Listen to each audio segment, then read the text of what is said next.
Hi friends, வாங்க நம்ம இப்போ பேன் கேக் எப்படி செய்யுதுன்னு பார்க்கலாம். பாருங்கள், கொக்கோ பவுடரு, கோதுமை மாவு 1/2 கப்பு, ஒரு ஏலக்காய் வாழைப்பழம், 1/2 கப்பு பால், பேக்கிங் சோடா, பேக்கிங் பவுடர், ஒரு முட்டை, இதெல்லாம் தேவை பேன் கேக் செய்கிறதுக்கு.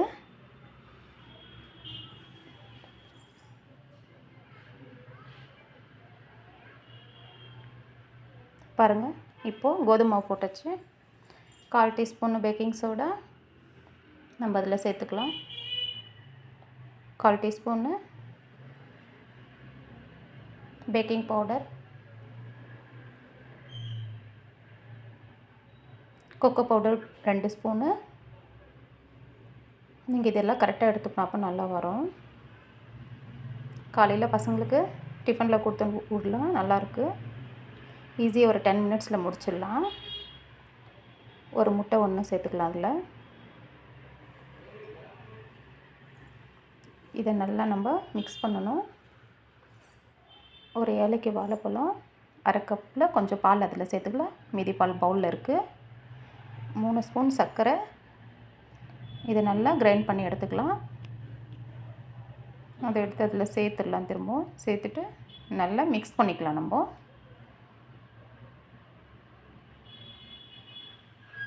இப்போ இதை மிக்ஸ் பண்ணிக்கலாம். நல்லா கட்டி இல்லாமல் நல்லா கலக்கணும். பால் வேணும்னா நம்ம இன்னும் கொஞ்சம் சேர்த்துக்கலாம். இந்த பால் பத்தாது, நல்லா கலக்கிட்டு அப்புறம் வேணும்னா நம்ம சேர்த்து கலக்கிக்கலாம். பவுலில் இருக்குது பாருங்கள், பால் வேணால் நம்ம சேர்த்து கலக்கிக்கலாம். இன்னும் கொஞ்சம் சேர்த்தாச்சு. இப்போ நான் நல்லா கட்டி இல்லாமல் நல்லா கலக்கி எடுத்துக்கிறேன்.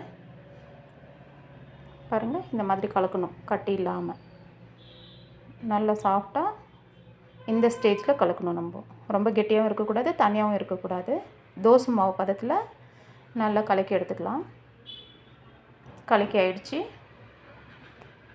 வாங்க அது எப்படி செய்யறதுன்னு நம்ம பார்க்கலாம். பாருங்கள், நல்லா ப்ரௌன் கலரில் ஆயிடுச்சு. எல்லாம் சேர்த்து கலக்குந்தோம். இதில் பட்டர் நம்ம சேர்த்து தான் அதை நம்ம செய்ய போகிறோம். தவா நல்லா சூடு ஏறிடுச்சு. கொஞ்சமாக பட்டர் போட்டு எல்லாம் நல்லா பரப்பி விட்டுக்கலாம். பாருங்கள், இந்த மாதிரி கொஞ்சம் கொஞ்சமாக பட்டர் வச்சுட்டு கல் சூடு இருந்தால் நல்லா எல்லா இடத்துக்கும் நல்லா பரப்பி விட்டுடலாம். அவ்வளோதாங்க. இப்போ நம்ம அதில் ஒரு குழிக்கரண்டியாக ஊற்றுவோம்.